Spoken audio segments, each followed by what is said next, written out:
Bonjour. Voilà, j'aimerais à ce moment qu'on parle un petit peu ensemble euh, de ta perception, du regard des autres sur toi et si tu es assez abouti pour braver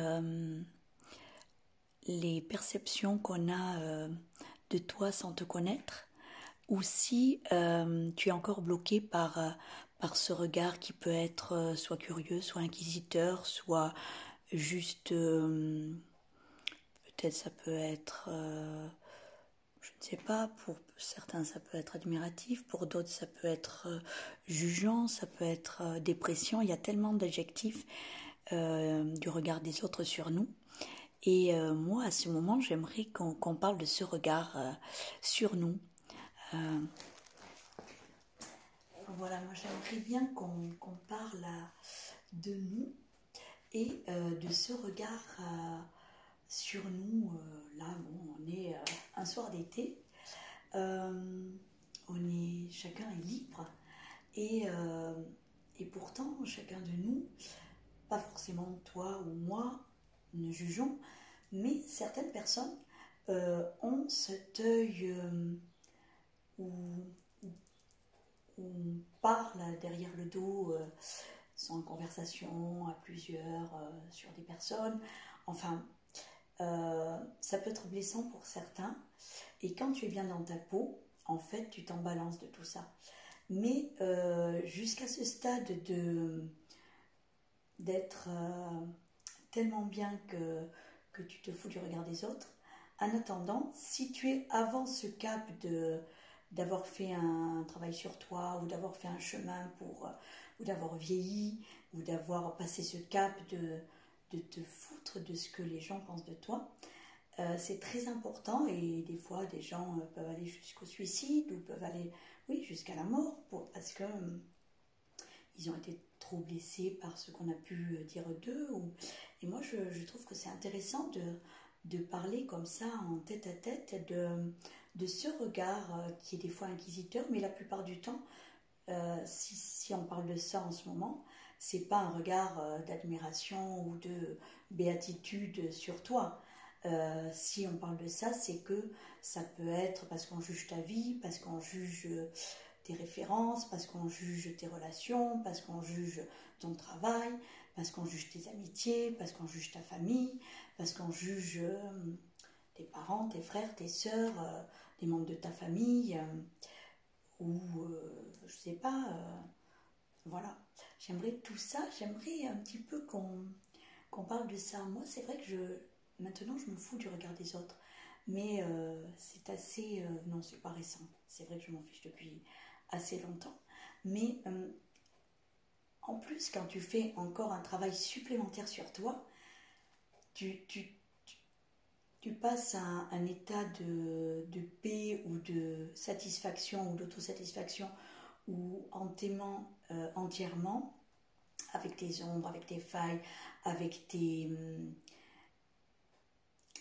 avec les soumissions que tu as pu avoir après, les sacrifices que tu as pu faire, après les peines que tu as pu avoir, après les joies qui en ont découlé.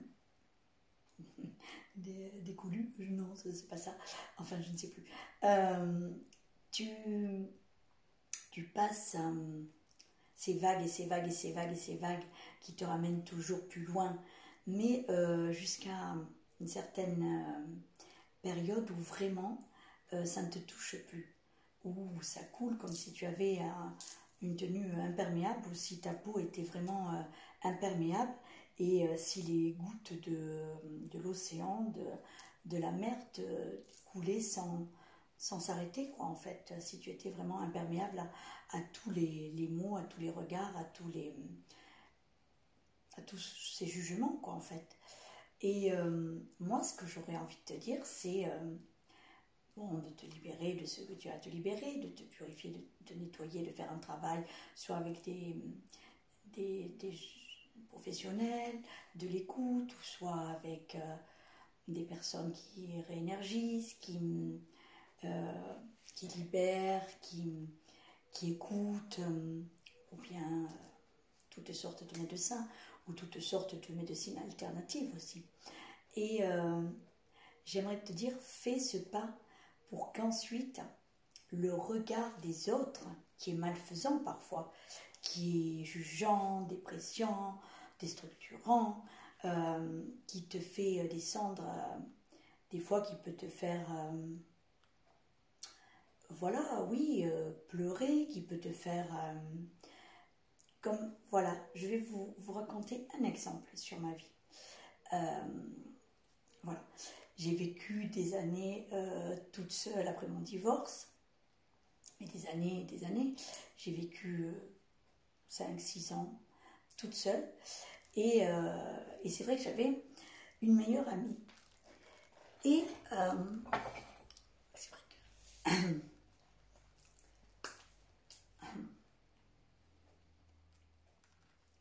c'est vrai que dans un village, ça peut, tu peux être ébranlé par des jugements qui sont faits sur toi sans te connaître. Et ce qui m'a le plus peiné, c'est que vivant seule chacune, ma meilleure amie et moi, on nous a collé une étiquette à toutes les deux qu'en fait on était ensemble. Et ça m'a... Vous voyez, maintenant je dis que je suis détachée de toute l'image qu'on peut avoir, de tous ces regards qu'on peut avoir sur soi. Oui, j'en suis détachée maintenant, parce que j'ai fait un grand travail depuis 3 ans, mais 3 années avant, il y a 4 ans ou 5 ans, oui, ça m'a touchée. Quand on m'a dit un jour, oui, on dit que elle et toi, vous êtes ensemble. Voilà, j'ai vraiment...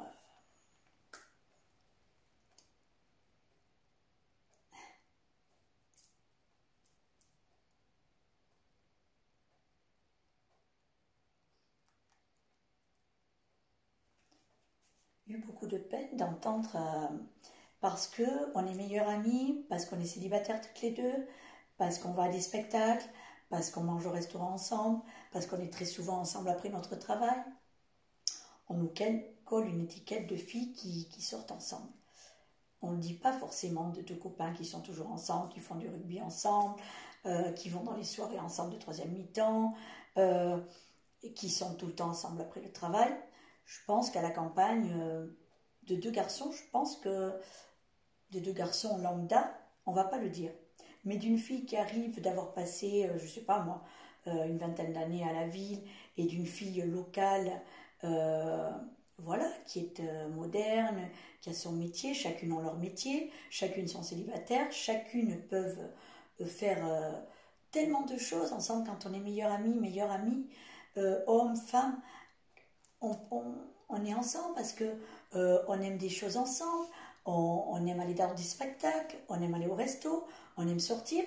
Et, bon, comme moi c'est l'exemple parce que je suis à la campagne, je suis revenue à la campagne, mais ça peut se passer à la ville, non, parce qu'on ne vous le dira pas puisque c'est impersonnel. Mais à la campagne, on peut vous coller des étiquettes. Et moi, je trouve que c'est tellement peinant, tellement dépréciant, tellement pour celui qui le reçoit, tellement une gifle, tellement une descente. Ça peut vraiment ébranler et vraiment... voilà. Encore dernièrement, quelqu'un qui me disait ah oui, tu es plus avec cette personne, enfin, voilà. Tu es plus avec, dans ton couple avec ce garçon. Et c'est pas loin d'être... bon, je ne dirai pas, mais je n'irai pas plus loin. Mais cette personne qui dit ah oui, mais c'est vrai que toi tu aimes les femmes. Et je suis désolée que ça revienne encore un écho d'il y a 5 ans ou 6 ans de fausses rumeurs, que ça encore 6 ans après, on puisse se dire parce que je suis célibataire et que